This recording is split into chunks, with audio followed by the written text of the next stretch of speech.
Hello everybody, welcome to Creative Chess channel, and today is a very interesting topic. Don't miss it, guys.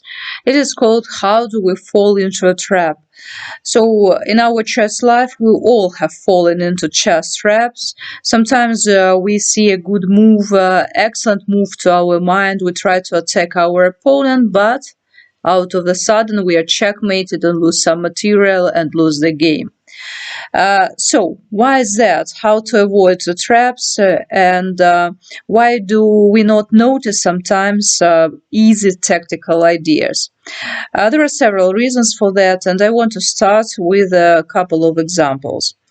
Let's have a look at the game which was played in 1994 between Gosling and Rudd. Let's have a look at the position. It was black to move.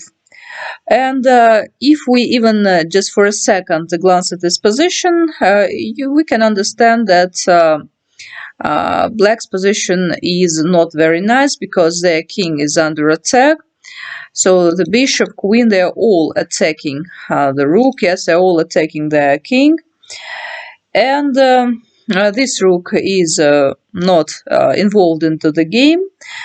Moreover, for white, there is a nice idea of playing, for example, e6, opening the king. Yes, there is one advantage for black, that there is a black rook, but of course we want somehow to bring the queen into the game, but it's not very easy to do this. Yeah, because white are faster, just faster here. So actually we might say that white has a winning position here, but it was black to move, and black played such a move like knight f4. It seems like a reasonable, sensible move, and now if white goes e6, let's show, yes, the black knight would just take and eliminate their attack.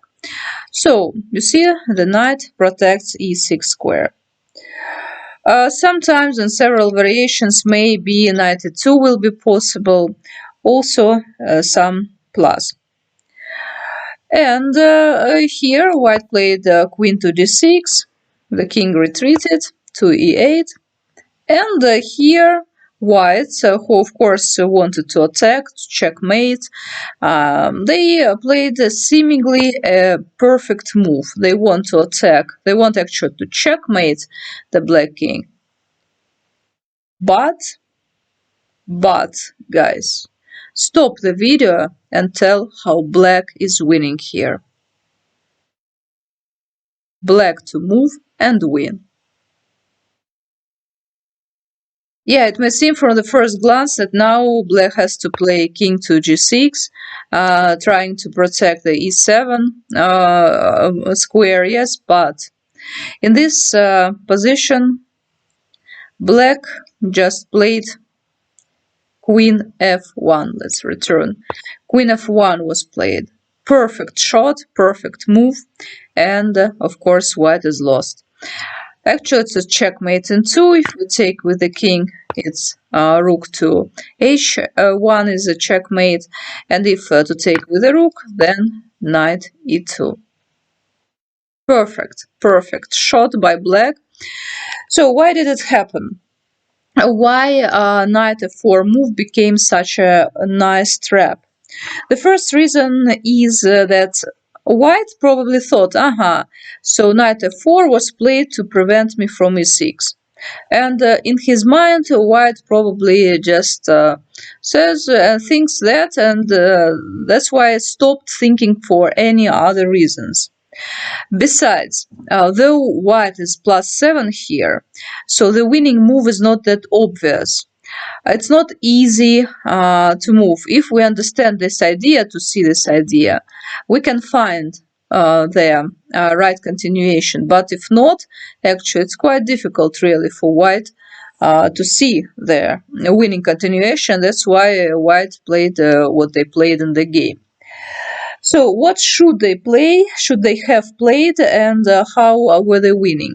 So queen d6 is okay move, then king e8, and now instead of bishop to d8, they should have played rook to e3. And I want to show you one of the possible continuations. Knight to e2. Rook has to take. Queen d7, check here. And very nice, I like it. Great move, bishop to b8. So we are threatening checkmate. If black takes our bishop, then we take the rook. And if not, if just try to jump far away, I'll open the window. But in this case, white is moving and winning by force. Queen f6. King can't come back, yes, because of the rook goes to d8 with checkmate. That's why poor black has to go to the center. Rook d4, of course. Rook to b8. Check. Queen h5.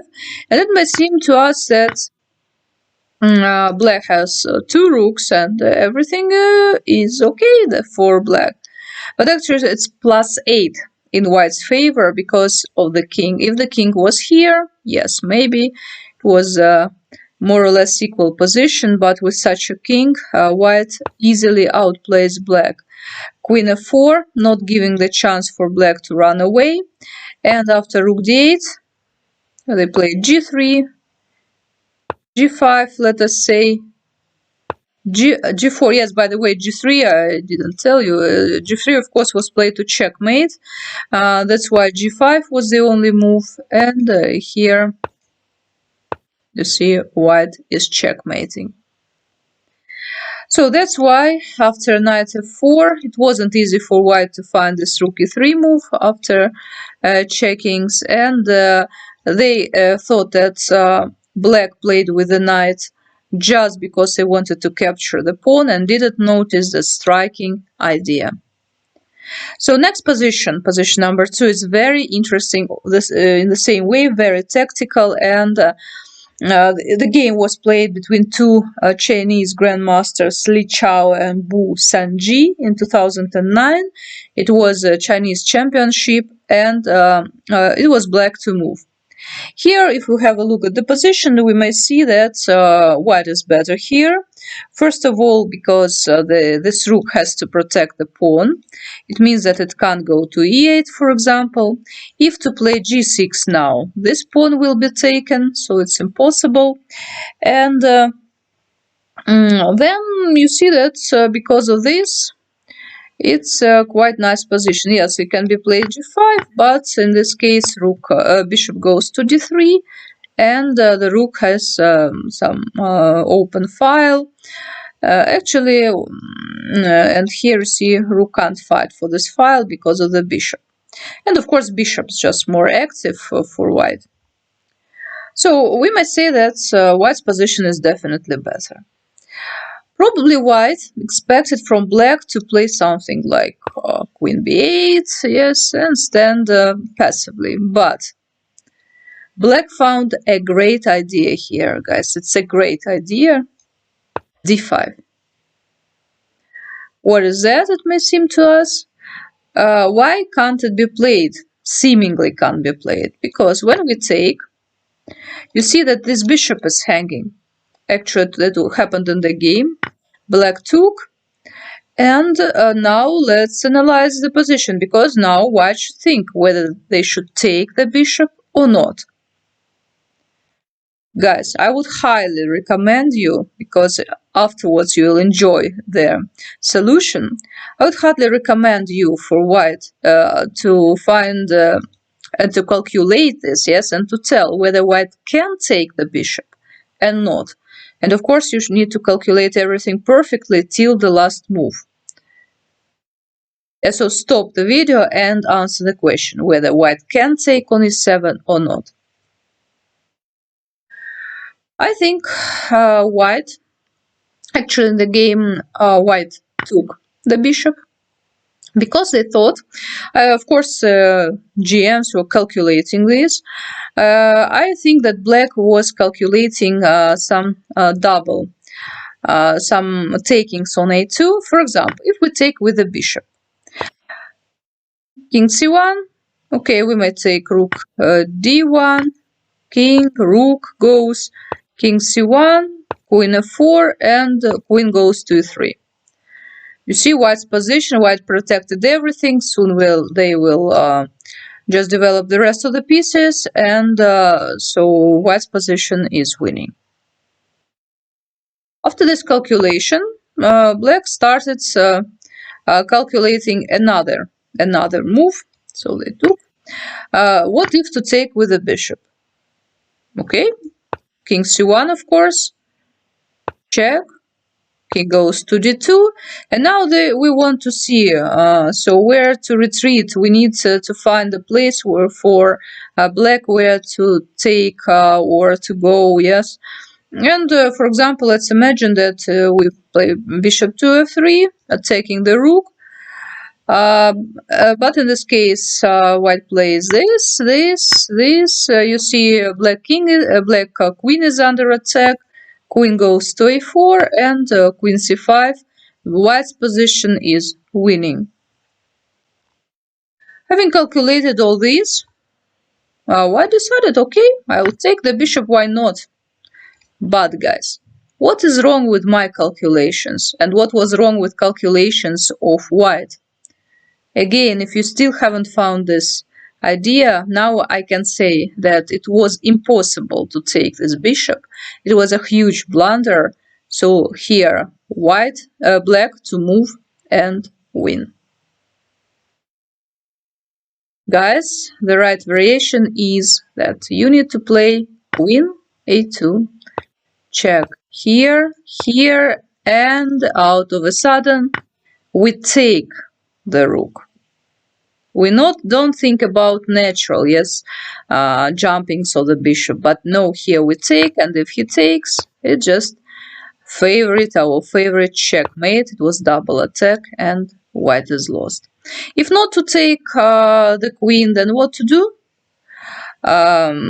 Just to run here, but okay, so completely lost. And again, so why was this mistake made, this blunder made by white? And I think probably. So and what should they have made to avoid this? Yes, I think they needed anyway to think why black is giving a bishop. Yes, especially that he's playing not against 1400 only chess. He's playing against another GM, and of course GMs they may blunder like that, but you should recheck, recalculate, try to understand what is wrong. And probably the white guy, the guy who was playing white, he didn't do this. Probably he calculated only once, twice, but okay, he didn't see any other ideas and just took the bishop. So if your opponent makes some really seemingly crazy moves, you need to recheck, yes, recheck everything and try to find why. Why is that? Yeah, that's why you see, guys. By the way, if you ask me, yes, what to do in this case, actually, after taking, so of course, white shouldn't have taken the bishop. They should have played just calmly b3. And for example, queen c6, it's still, we can't take the bishop because rook goes, but white can go to bishop d3. For example, bishop g2, queen e7, rook g8, and here actually white is winning with checkmate. It's one of the possible variations, but after just b3, queen c6, white's position is better. Yes, they didn't take the bishop, but actually look at the development. Again, our bishop is killing g7 pawn, and so soon we'll develop all our pieces, bring the rook into the center, develop the bishop, and white's position will be better. But you see, d5, this tricky idea was played, and instead of calculating more precisely why GM gives to another GM a piece, white just captured it and didn't sport a great idea of black. So guys, let's avoid falling into traps. See you in my next video. Subscribe to my YouTube channel, and bye bye.